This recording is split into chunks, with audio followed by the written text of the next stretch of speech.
Welcome to the Private Label Masters YouTube channel. Today we have another live stream. I'm going to answer as many of your questions as possible in approximately 45 minutes. And hopefully I give you guys some nuggets of gold for your businesses. Alright, so fire in your questions in the chat box and I'll see if I can do my best to answer them. Alright, so I'm going to start from the top and work my way down. So first we have Cody Thomas. It says, jumping right into it, if the majority of sellers are using Jungle Scout and or Viral Launch, then aren't a high influx of people getting in on the same products? You know, that's a good question. Technically, you could say yes, but that's where it's going to take some thinking on your part to set yourself, above and different from the rest. I talk about having a unique selling point on the channel, and that means, having something special about your product, not just seeing what's on Jungle Scout and saying, no, I'm going to source that exact same thing, but making it different in some way. So if you do that and you make a really good listing, it doesn't really matter how many people are coming at the same product if you've done your research. At least it doesn't bother me. Because guess what? How long has Jungle Scout and Viral Launch been around? How long has Jungle Scout been around? Years. Yet people are still sourcing products and using Jungle Scout to find them. So I don't see any different right now. Let's see here.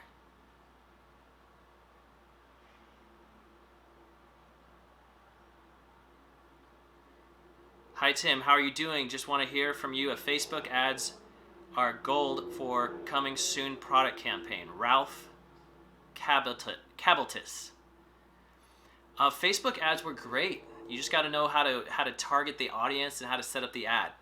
All right, so it's actually fairly simple. To me it's like when people say, how do you sell online? And I say, you know what? Generally speaking, you find a product that's low in price and you sell it for higher.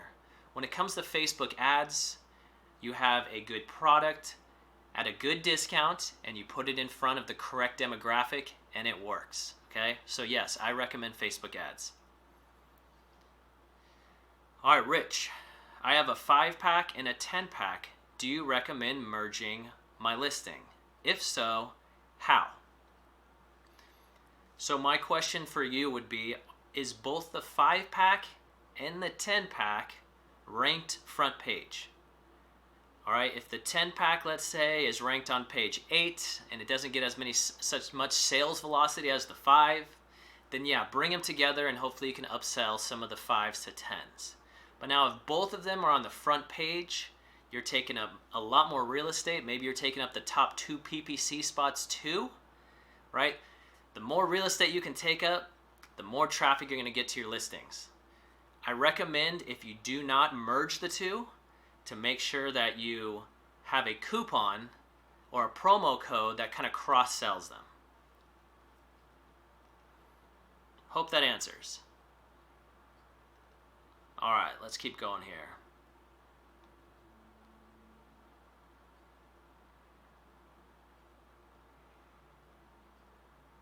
All right, do work daily. Any thoughts on launching mid-October to rank for mid-November? I think it'll work just fine. If you're launching in October, you're not really going to see too huge of like a sales increase, because even though it's technically Q4, it's Q4 madness doesn't start till like mid-November, December. So if you launch in October, it's not like you're going to have to give away a bunch more units as compared to different parts of the year. So I see no problem with that, and I would proceed as usual. Now, the only time that you might run into a situation is if you have like a seasonal, let's say you had like something you're trying to sell for Halloween or something, right? I wouldn't try to rank in October, right? You're going to miss the boat. Hello from Germany. Hey, what's up from California? Hung Tran, what's the best way to get your first 10 reviews? Whew. Back in the day when I first started on Amazon, that was kind of when I would call up a couple friends and say, hey, I got this new product. I'm trying to do this whole Amazon thing. Will you buy one and leave me a review if possible? Now it's different. Now I actually come to the market with 0 reviews. I run PPC with 0 reviews, and I work on getting my first set of reviews from those initial sales that start going out. So make sure you have a email tool set up so that you can really take advantage of all those sales you have from the get. And that's my suggestion is, run PPC, have a good price, and get your reviews from that. That's how I personally do it. I don't worry about it so much. The first 5 or 6 reviews. When I only had 1 or 2 products, it used to be this thing that I was constantly worried about. But now that I have a lot more, I don't know. I have a different viewpoint of it, and I just bring the product to market, turn on PPC, lower the price a bit, get some sales, have those emails go out, and I start getting reviews no problem. That's what I would recommend for you. Let's see what we got here. San Jose, Hayward, Utah, Sacramento, Rome, Italy, Germany, Edmonton, Canada, Castro Valley. Woo, we got people from all over. Okay, let me see here.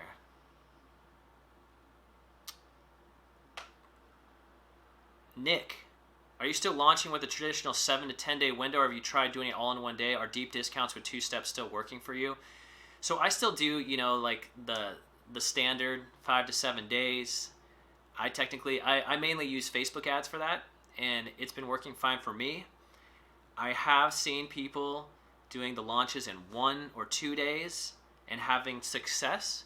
So the saying goes, there's a whole bunch of ways to skin a cat. So I would recommend either one of those. Now you'll notice though that there's people who are launching and doing it in 1 day. It's ultimately the same amount of giveaways as if you did 7 days. They just pack it all into 1 day. So it doesn't really save you any money, but it might get you the front page a little bit faster. I personally haven't tried it. That's why I can't recommend it to you, but I've seen other people who've had success, so I do believe that it works.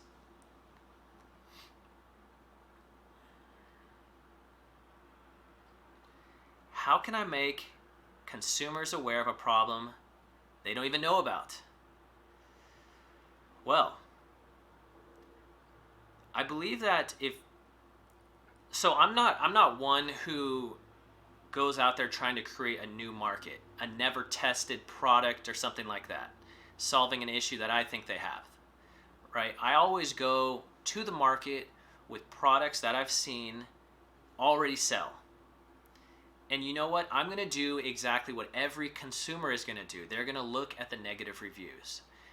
And when I look through the negative reviews and I see them having issues, it's going to be the same reaction as if a consumer went there and read and found the same issues. And then when you make your listing, make sure you address that issue in the bullet points and in the pictures, right?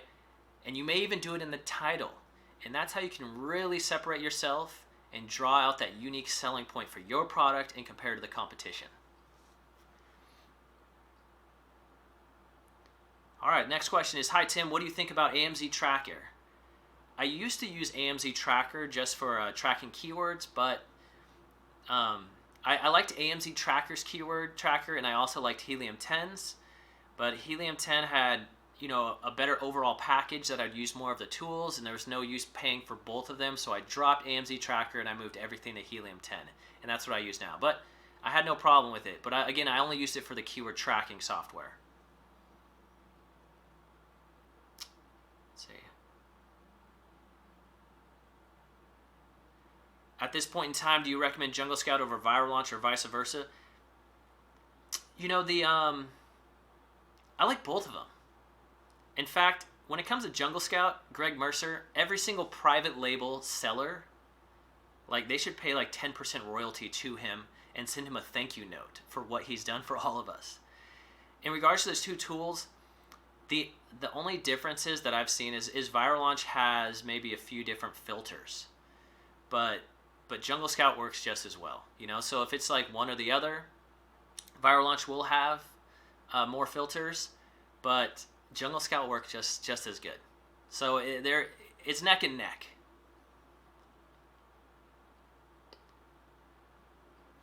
All right, Holtzman Survival. Do you have insight into the preferred customer audience? I had a friend launch to them and ranked for an insane competitive keyword with very few given away. Well, what I would do, Mr. Holtzman, is talk to your friend. I would ask him how he got his audience, and I would do the same for your product. Pretty simple. Let's see here. Whoops. Next question is, how often do you launch a product? I would say sometimes once a month, sometimes 2 to 3 times a month, roughly. Please share the pros and cons of setting a parent-child listing. Woo, there are a lot. In my last video, I said that I made a 1-hour brain dump on everything variations. I don't even have time to rehash all that here, but kind of like what I said to the gentleman before you who asked a similar question. If you want to take up more real estate on the front page, then have separate listings. If you have one really popular variation and some that don't sell so well, but you like to still sell them and it's a good upsell, then have them as childs. Costs a lot more to rank a bunch of individual listings than does to rank one. So those are your pros and cons. Curly Tops. Hey Tim, a very broad question. How much do you spend on your average product launch? And how long until your products become profitable? All right, let's take that first one. How much do I spend on my average product launch? So this ranges. This is, every market's different. Some are a lot more competitive. So check this out. Just think about it this way. You may look at a market, and let's say there are 20 sellers, okay? And you want to launch ahead of them. However, the 20 sellers are all selling quite a bit. So it's going to take you quite a bit of giveaways to get past them or to get on the front page. Now you have another product that only has 3 other sellers, and you're thinking, I'm going to be able to compete a lot easier with these guys. However, what if those 3 guys are bidding $10 per keyword? Well, that makes that crazy expensive. You're going to compete on PPC, and if without PPC, it's really difficult to really take a big hold in a market. So every product is different. I have some that I've spent thousands of dollars on, and I have some that I've spent like $500 to $600 on. So it definitely varies. I don't really say there's an average because I have products, again, that are under $10 and I have products that are over $200.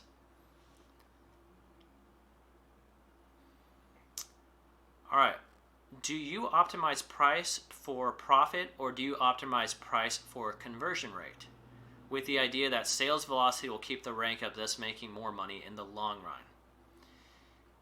So, in regards to this, I use a tool like Splitly.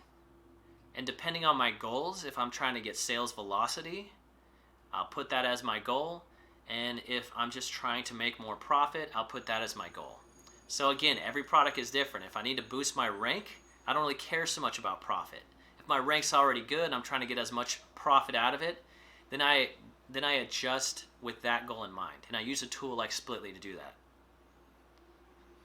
Rich, how do you structure your PPC? Do you try to take the number 1 spot by any means and possibly take a loss at it? How often do you optimize your PPC? So I structure my PPC.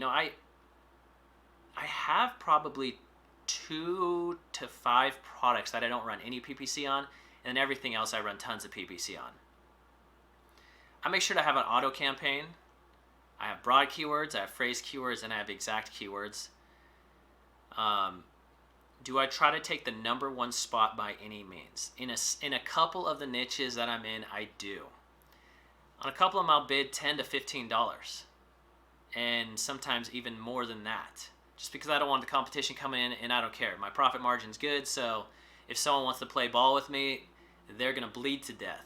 Because in a game of chicken with me on PPC, I'm not backing down. Okay, so on some products I do that. Other ones, some I do not do that. No, not first spot. Because I notice that sometimes when you have a ton of sellers and they all got a pretty decent high bid, those guys are all nipping at your heels the entire day. Whereas if you come in a little bit below them, then they all battle each other out, and at the end of the day, their budget runs out, and then you take the top spot. So every product is a little different. How often is PPC optimized? Nowadays, once a week. Something like that. Eric, do you have any good tips for setting up a follow-up sequence to increase the chance of getting reviews? One tip I can give you is I make sure to ask them for a product review more than once. Like, ask them in 7 days, and then ask them again in 10 days. And don't waste your time asking for seller feedback. That's a waste. And there's a couple different ways you can go with your emails, right? Split test this. Do a month with one way and a month with another way, and just see what happens. Or just go off of sales. So some emails work best if it's short and to the point. Other emails work best if it has humor. And other emails work best if it's a little longer form and has more of a brand story, okay? But depending on the product, if you're selling a towel or something, they don't want to hear some long brand story. Maybe they said you make some funny thing up. I don't know, what's a funny thing? Like, hey, you missed a spot. What do you mean? Yeah, right there on your forehead. Wipe it off with that towel you bought from me. Just kidding. Now that I caught your attention, leave a review. Who knows? I'm just saying test multiple things, see what works best for your product, and make sure to ask for that review more than once. That's what I do. Hello from Morocco. What is up in Morocco? All right, let's see here. Do you find that you can enter into saturated markets because you have a large capital? Even if you have a large amount of capital, doesn't mean you're going to make it in a big market, because all the other guys in that market have a lot of capital too. So it kind of evens the playing field. You really have to have something special about your product, and then you do need to have the funds to be able to get it to the top and to make a beautiful listing that's worthy of a purchase. So because I have more capital now than when I first started, does that put some products, in my target versus before when I couldn't afford that? Absolutely. But again, remember, if you're going into a saturated market, I don't care how much capital you have. If you're launching what everyone else has, then you're not really going to do anything. You need to have something special about your product. It takes a multitude of things, right? Money to fund it, a good product that solves an issue, has a good USP, and a beautiful listing, and a competitive price, okay? Jade, hey Tim, what do you use to source your PPC keywords? I've just launched my first product. Any tips? Thanks, much love from New York. Jade, congrats on your product. It's exciting, huh? I wish I could harness the excitement that I had when I launched my first product. Now, they say you cannot have thrill without some fear, okay? And when you first start out Amazon, your fear is a lot higher than after you've launched quite a few products. But along with that fear being higher, it also gives you a higher thrill and excitement when you're doing it. So congrats on that, and I'm excited for what this holds for you. I like to use, for PPC keywords, I like to use the Viral Launches keyword tool. That's one of the best ones I've seen. So check that out. There's a ton of other ones. Jungle Scout has a good keyword tool now. I think it's called Keyword Scout. I like that one too. I don't do too much of the reverse ASINs. I kind of like Viral Launches because it's kind of like a reverse market and taking all the ASINs into consideration. So check that out. Nick, have you noticed super high cost per click on very relevant exact match PPC campaigns when launching? High suggested 66, my bid $8, show and pay one. Listings fully optimized. Yes, yes. There are other sellers like myself who are like, okay, let me paint a picture. Here's Tim, who's been selling a while on Amazon, okay? I have my products in a certain niche. Well, here comes Nick NRG, and he's got his product, and he's coming in. Well, how is Nick going to take up room on the front page? He can take it up either with PPC or an organic ranking. Well, if I say, you know what? I don't care what it costs me. I'm going to make sure Nick can never have, PPC, because I'm going to bid $20. Okay, that just cuts out a ton of your traffic. Well, there are other sellers like myself who will do that and who will protect their products and their niches. So, yes, there are that have super high cost per click on relevant search terms. Cody, do I use Shopify? Yes, I do. I have 2 Shopify sites for 2 of my brands, and one of them sells quite a bit, but I do not pursue Shopify that much. I mainly pursue just getting more products in front of where the traffic is, and the traffic is on Amazon, instead of wasting my time trying to find the traffic and bring them to my site when I can just keep putting good products in front of them. Now, if you do not have much money, all right, if you do not have money to keep going after more products, then yes, start a Shopify for your brand and try to do some little influencer stuff to get people over there, that kind of thing. Squeeze out as much money as possible out of your products. But if you have money to just keep launching products, I would focus like 90% of your energies on Amazon and the other marketplaces, EU, Australia, all those different ones. That's where I would do. All right. By the way, how about some thumbs ups? How about some thumbs ups on the video? All right. Let's see here.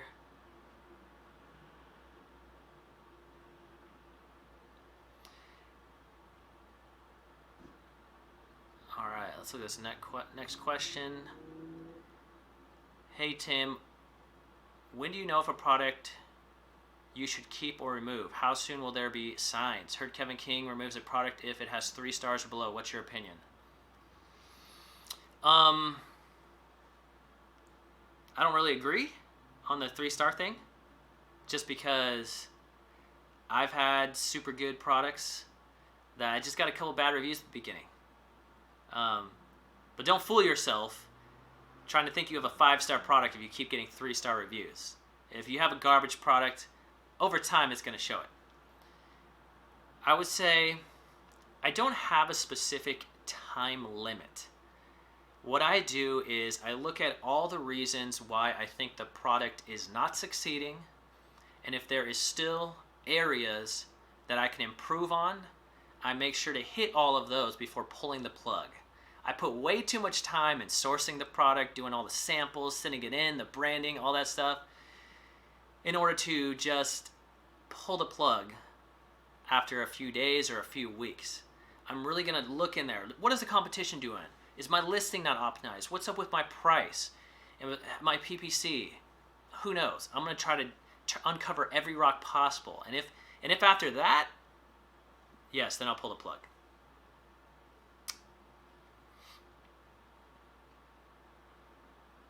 Let's see here. All right, I'm going to try to do some rapid fire on these ones because I'm getting a little behind. Could you give us some basic criteria that you look for in a product? Also, do you recommend Helium 10 since they have a lot of different tools to pick from? First one is basic criteria. I'll give you a couple things.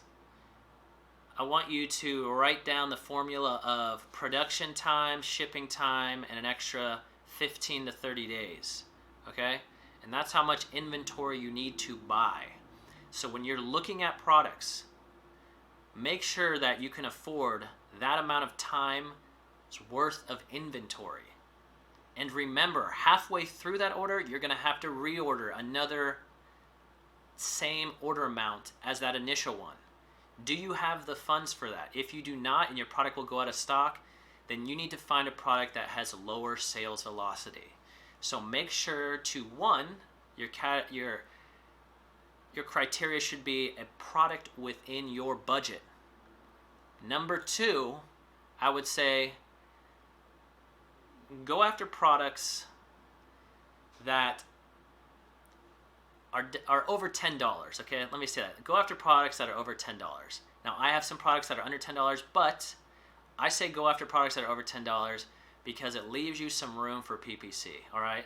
The rest of my criteria and things like that are in my course. If you're interested, Check it out. Do you recommend Helium 10? Yes, I do. Yes, I do.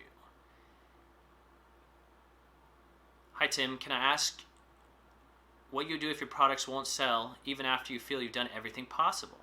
Good question. Then I blow them out. I wait for something like Q4, I drop the price, I run PPC, and I fire those suckers out. And if I take a big fat L, doesn't matter. They're gone and I'm moving on. Eugene, what up, Tim? What's up, Eugene? What else can you do about your launch with giveaways if Amazon caps you off with an unreasonable storage limit? Put a request into Amazon asking them to raise the storage limit for the specific amount that you would like to send in that will equate for those giveaway units. And when they say yes, then do a normal launch. When ordering from your suppliers with large quantities, do you order with EXW and have your freight forwarders pick it up from supplier's warehouse, or have your product shipped to the closest port? Some of them I do EXW, some of them I do FOB. I try to do FOB the majority of the time. That means they bring it to the port, as you know, and then the freight forwarder takes from there. I don't really have one set. Typically, I'd say 80% of my products are FOB, the other 20% are EXW. Would you go into a market with strong competitors with a lot of reviews? Some even have thousands, but with horrible pictures and listings and a lot of bad reviews. This is tough. This is tough. Thousands of reviews is a lot. If you ask the average customer when they go onto Amazon, what are the things they look for? Number 1 is reviews. I think number 2 is price, and then there's 3 is features and pictures. Okay? I would go into a market with strong competitors with thousands of reviews after I have had success on Amazon. Okay, after I know how the whole system works, I've proven it to myself, I've launched other products in easier markets and have succeeded, builds my confidence, also my experience, and then I would look into tackling a more competitive market like that. Q4 is coming. Do you have any tips for product research during this inflated period? Yes, I would say look at the BSR history of products. If you're trying to do product research during Q4, make sure to look at the BSR history of the products before Q4. That'll give you an idea what they usually sell out. And you might do what I did one time, which was see an item that killed it in Q4 and said, you know what, I'm going to source this product in anticipation of next Q4 and killing it, which it did. I had one product that I saw somebody selling a ton of in Q4, and I was like, this is crazy. It sells okay, but in Q4 it just went like, it went bonkers. I said, I'm going to source this product. They had 500 reviews, and I said, I'm going to catch them by next winter. By this past winter, I did catch them, and in December, I think I made $26,000 on that one product alone. So, remember, it's not always the short term. Sometimes look out in the future and then build for something like that, like I did with that Q4 story. What's the best way to get problems resolved when calling Amazon? I always do the captive agent open cases leadership, but 75% of the time nothing happens. Each time it takes at least 2 to 3 hours. Captive team is your best bet. Other than that, you need to have an insider. If you have an insider, let me know.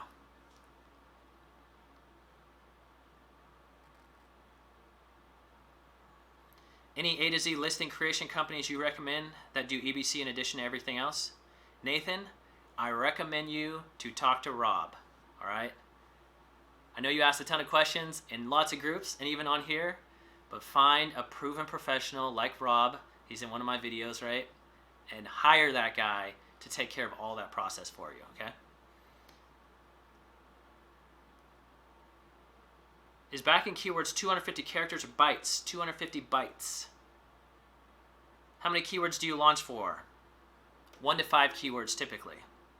When launching a product to first page with an optimized listing, what steps do you take to keep it on first page? If my rank starts dropping, I start lowering my price. I also keep testing new main images. Let's see here.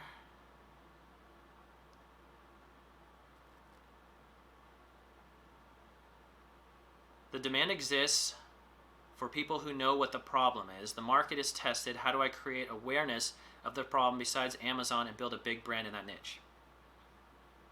You can go into Facebook groups that are around that type of demographic of customers and run Facebook ads to them, talk to the admins, tell them what your product is, and offer them a discount to show it to their following or see if they're interested in it. That's another thing you can do. Do you recommend to launch more products on your niche or find random products in other niches? I would say if you're just beginning and if you're just trying to make some money, I wouldn't be so tied to just one niche. If you have a couple nice products that you can source that'll add to your brand, by all means do it. But if you see, I don't really see a product that will go with my brand, or there is one, but it's not really making too much money, but there's this other product that looks like a tremendous opportunity, I would go after the tremendous opportunity. As you get more products and more income, you'll be able to go after a whole bunch of products. I see guys on Amazon and people I know that have products in many different categories, niches, everything, and they make a ton of money. Then I have those who are focused just on a brand, and they make a ton of money. So, again, if you're just starting out, I would say focus on what's the best opportunity at the time, but do not neglect building your brand if that opportunity is there too. So weigh it out. Long term, short term, whatever's works best for you. Do you do different designs and patterns to differentiate, or bundling is enough? I do everything. I do it all. Sometimes different designs, sometimes bundlings, sometimes different design and a bundle. Do you use both Instagram and Facebook for ads? Which one do you prefer the most? Influencers. I use Facebook mainly. Influencers, I've used influencers on Instagram. I've had some success, but not as much as everyone, I feel, hypes it up to be. I think it feels cool to like, oh man, I got this influencer and they made one post on my product. And from that one post, I got 50 sales. And now from that one post, it's down underneath 20 posts and I never get sales from it again. Again, I focus mainly on Amazon and bringing awareness there than a lot of this outside marketing. How do you deal with competitors who leave false one-star reviews for your product? Amazon will not remove it because the review doesn't violate anything. I just respond to those reviews and I try to get more reviews. That's all you really can do. It's frustrating, but try not to get overly worked up about it because there really isn't much you can do. What else we got here?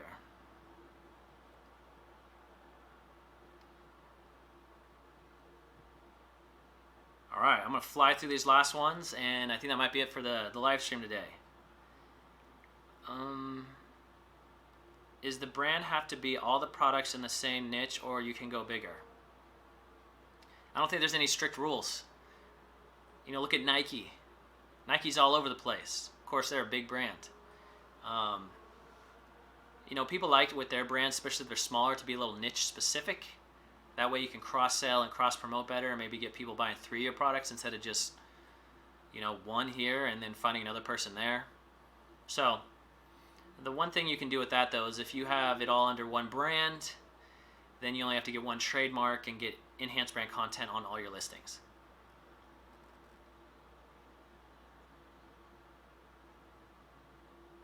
Cody, do you do your own photography for your products? Do you hire a pro editor, or what online resources would you recommend for preparation for Amazon? So when I first started out, Cody, I tried to do things the cheap way, the inexpensive way, the DIY way. But over time, I realized that when you're creating a listing on Amazon that you expect to make tens of thousands of dollars from, you need to treat it like that. So I hire only the best. I've used tons of photographers, tons of listing writers or copywriters, and I've checked all of them out. I've done, testing to see what converts better, who's better, service, everything. And I've narrowed it down to literally like 1 or 2 photographers and 1 person to write my listings, and I won't use anybody else no matter who they are. And I've even used one person who I paid $2,500 to write a listing, right? Because that's their going rate. And they actually get paid that much. And I compared it to other ones. And so all of those freelancers that I use on every single one of my products and projects are in my course. And that's all I can say about that. But all the students in my course who have used them are raving about them. I mean, you can go to Fiverr, you can go all these different places, but I'm telling you, I went to all those places. I went to Upwork, I went here, I went there, and I tried this person. Next thing you know, I end up paying the exact same amount as I would have paid if I just had the best. And I finally found the best. And all of them I found through referrals. It wasn't even on any of those websites. I don't even think they actively market themselves on any of those websites. As a new seller, how do I calculate potential shipping costs when choosing my first product? I'm going to tell you really quick.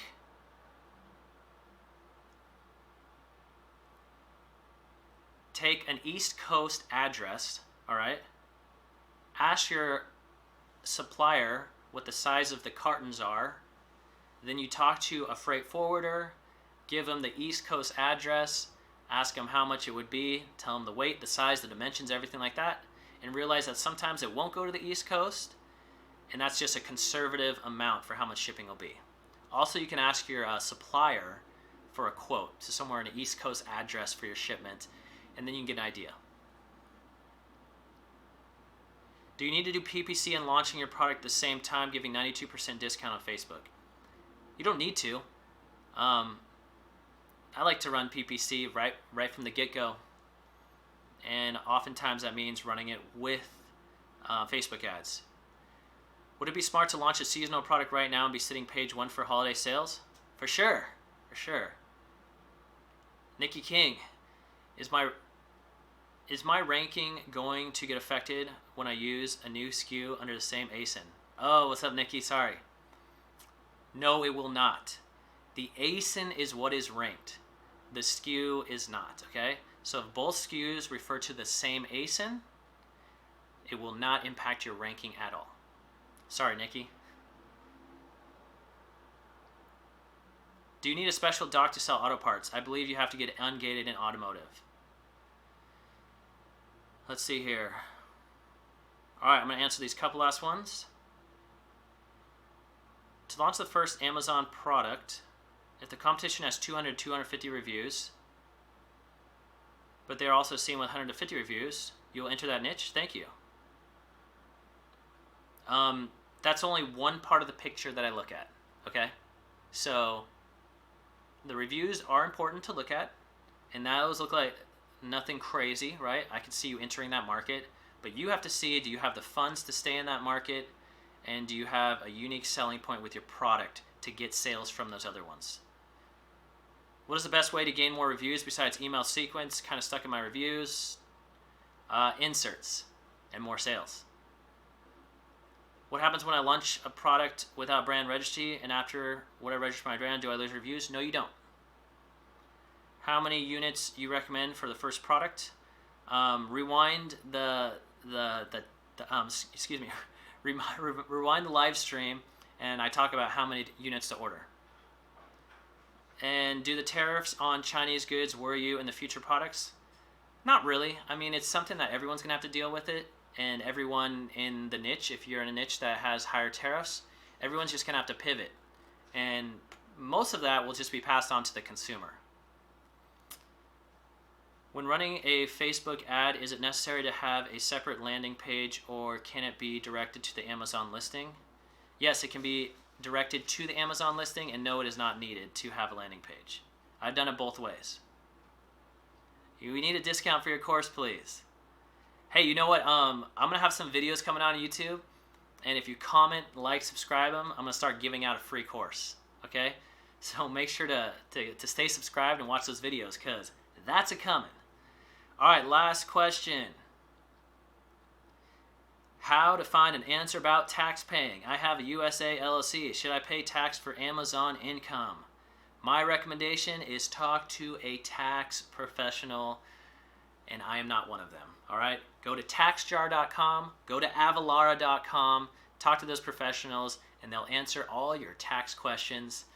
Guys, thanks for showing up to the live stream. If you enjoyed it, hit the thumbs up button. Thank you so much. Make sure to subscribe, hit the like button, hit the notification bell. We have more videos coming. If you're not in the Facebook group, why not? Join that. I'm going to put the link in the description. This live stream is going to go live on the channel here in a few hours, and you can rewind, play anything back. And again, I appreciate all your guys' questions. I appreciate your attention, and I appreciate you guys supporting the channel. Don't be an average Amazon seller when you can be a master, and you can do that by tuning into all these videos and by checking out the Private Label Masters full course, again, which will be in the description. I wish you guys a ton of verified reviews, low ACOS, and high sales velocity. I'll catch you guys later.